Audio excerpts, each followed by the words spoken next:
Hello there fellow acolytes of the Sega Saturn, and today I have something a little bit different for you. It's a review of Rockman 8 for the Sega Saturn. Before I go further, I'm going to explain my history with the series. I'd actually never properly played a Mega Man game until about a year and a half ago, when I had to play Mega Man 2 and X for my podcast, Retro Odyssey, which you can check out in the playlist. I was rather fond of 2 and X as well, so I decided to delve into some of the other titles. So I ended up playing the 4 games that got released on the Saturn, and then a bunch of other games in the Classic and X series through emulation, and also through like the Legacy collection, which has been recently made available for the Switch. So as such, I've got like zero nostalgia with the series, so I don't have any like dogmatic attachments to like any of the series tropes. I'm not one of those people that say it must be an 8-bit or whatever. I'm kind of open to it. I'm just after like a really fun game. Right, anyway, that out of the way, let's dive into the review. So Rockman 8 is a platforming game by Capcom. It was released in 1996 on the PlayStation and then in 1997 on the Saturn, which is the version I'm looking at today.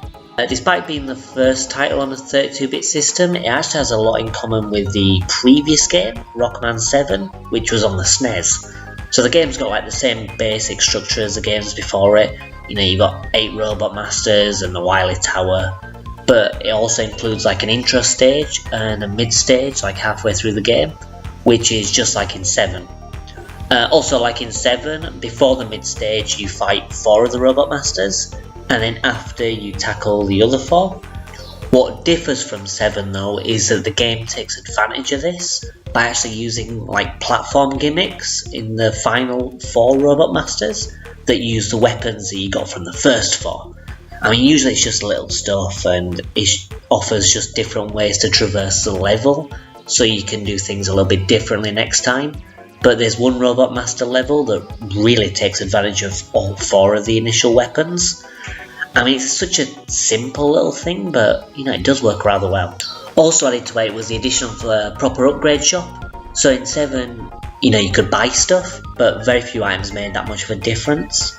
8 actually has like a lot of items that change the game quite a fair bit. So you've got like a quicker charge and dash, spread shot buster. You've got extra lives and you can get them refilled when you finish every stage. What makes this even more interesting is that the bolts in the game, which are the basic currency, you don't actually have enough to buy everything, so you have to pick and choose carefully. And this effectively means that the next time round you could have a very different playthrough. So one time you could have the spread shot and fast charge, and the next time you could have the laser shot and then the extra shield and stuff like that. You get access to like a few extra items in the game as well, in addition to like these upgrades. So some of the sub-bosses rather, drop like rush adapters, which do different things. So there's some which do support functions, like drop health and ammo. There's another one that makes him, fly across the screen firing shots. And there's another one that transforms into like a missile launcher equipped motorbike, so you can tear through the level and all the enemies at speed. And that's really fun to use. There's another item that's unique to 8 that really makes the game a truly unique entry in the series, and that's the rock ball. It's kind of like a grenade football that you can use to kick at enemies, or you can use it for platforming. If you've ever played Marco's Magic Football on the Mega Drive, it's sort of like that. Apart from in Marco, it was kind of done quite poorly, but in this it's done really well and it controls really well. There's actually one of the bosses in the game that more or less requires the use of the rock ball. You have to use it to kick it through like the different sections that it can drop down in. You can use a spread shot as well, which is quite tricky, but rock ball is definitely the intended way to do it. It's a brilliant item and it works pretty well as both a weapon and like a platforming aid as well. It's great fun. I love it. The other thing that sets the game apart from the rest of the series is it's got different sections in the game that aren't just straight platforming. There's one section that's basically a shmup, and there's another bit which involves like surfing. So gameplay sections like this kind of normally appear in the X series, like you've got the motorbike sections and then next 4 you've got the bit on the water. But I think 8 is the only game in the classic series to actually include it. The shmup section is alright. It's not obnoxious, and it's not particularly difficult. It's also not massively fun, but it's something that kind of breaks up the game a little bit. The standout of the shmup sections is probably the boss in the second shmup section that you do later on in the game, and that's actually a lot of fun to play. As for the surfing section, I like them quite a lot, but the reason why I like them probably has more to do with the version that I'm covering for the review. You see, the Sega Saturn version actually runs a lot better than the PlayStation version. That version seems to have a very slight input delay, which isn't really a big deal for most of the game, but for the surfing sections it can be a little bit annoying. When I played the Saturn version, it took like a few attempts to learn the surfing sections and then I could do it, but when I played the PlayStation version, which was released on the Legacy Collection, couldn't believe how much more difficult it was. Even though I'd actually done the surfing sections before on the Saturn version, it took way more attempts. And it's to do with responsiveness. On the Saturn version it's a lot more responsive, and as such it's easier and, at the end of the day, fairer to beat. The other reason I like it is because I have Rockman 8 on the Saturn and not Mega Man 8. Why does this matter? Well, I'll tell you. The English version is quite notorious for the questionable voice acting, and in this stage you constantly hear jump, jump and slide, slide as the game lets you know what's approaching. In the English version it's really annoying, but the Japanese version is actually a lot more subtle, so it doesn't really get annoying, at least to me. So yeah, while we're on the topic, let's get that out of the way. Mega Man 8 has horrible voice acting. Wily is actually pretty decent. Even things like Dr. Light and Bay sound so bad just because of how hilariously bad they are. Every time they speak you can't help but laugh, and as such you can kind of get over them. But Mega Man and the Robot Masters, they're more cringeworthy than anything, and unfortunately it does hamper the game somewhat. But this is a review of Rockman 8 and not Mega Man 8, and I'm happy to say that the voice acting on the Japanese version is actually pretty damn good. I mean, I've got no idea what's being said, but the voices seem to match the characters. None of them are annoying, so end of the day I would say they did a pretty good job. The rest of the audio in the game is also fantastic. I love pretty much every tune in the game. Wily Tower 1 is probably the major standout.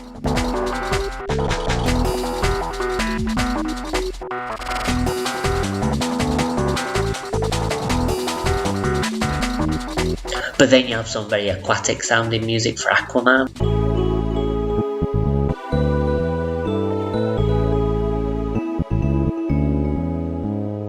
You got mysterious tunes for Swordman.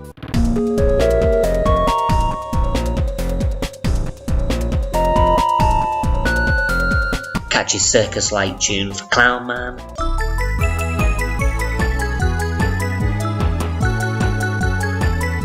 Everything fits really well and it's all good. As for the stage design, it's mostly excellent. The only stage I'm not keen on is Astroman, which is a combination of disappearing platforms, which is a Mega Man staple, and obtuse mazes. However, the rest of them are really good. Grenade Man stage involves exploding stuff, as you can probably imagine. Aquaman has an underwater stage with actual swimming in it. Frostman has surfing, but also has a nice section involving ice cubes and penguins getting pushed around. Tengu Man has wind blowing through the stage that changes how you jump. The stages are brilliantly themed and they all offer something very different. The bosses too are also some of the very best in the series. They have fun patterns, awesome designs. This also includes the sub-bosses and the wily bosses too. I have fun against pretty much all of them. The weapons they have on offer after they are defeated are also really cool. So you've got things like Astro Crush, which is basically a screen nuke that's pretty handy but has very little ammo, so can't be overused. Flash Bomb is an amazing grenade. It explodes over an extended period of time and allows you to get multiple hits in. Got things like Ice Wave, which sends a wave of ice across the floor that does pretty hefty damage to enemies. They're all great. And there's even things like an electric whip and a fire sword. There's not a single weapon in the game which isn't fun to use. Maybe water balloon, but even that has its uses. So what else is there to say? well, this is the Saturn version I'm covering, so I guess I better tell you what makes this one different. Aside from the better performance and, obviously the better controller, of course, it's a Saturn, the game also throws in like a bunch of extras too. There's a bonus mode where you can see a load of extra artwork, you gain access to a sound test and the like, but also in the game there's a couple of extra bosses too. One of them appears in the mid stage and another one appears in one of the Robot Master stages. I won't spoil it and say who they are, but all I will say is that they are fan favourites from the first two games. The Saturn version also contains a couple of tweaks too. There's minor changes in bolt locations, which is, mainly due to the extra bosses, and it also has some different music.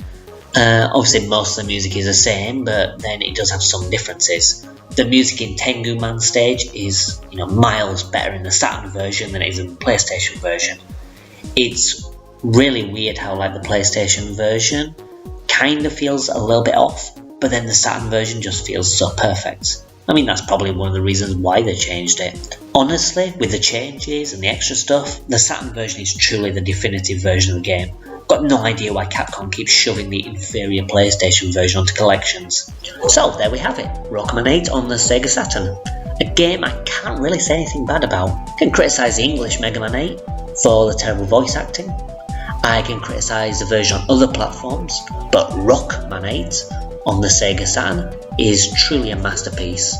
Thankfully, it's also, it's not cheap, but it's cheaper to buy than the English version, so I would recommend this game to any Sega Saturn owner. It's just so good. So I give this my rating of thumbs up. Well, thanks for watching, and I hope you enjoyed my review. It's the first one I've done, so I hope it's at least watchable. But if people like the review, I may do more in the future. Till next time then, bye.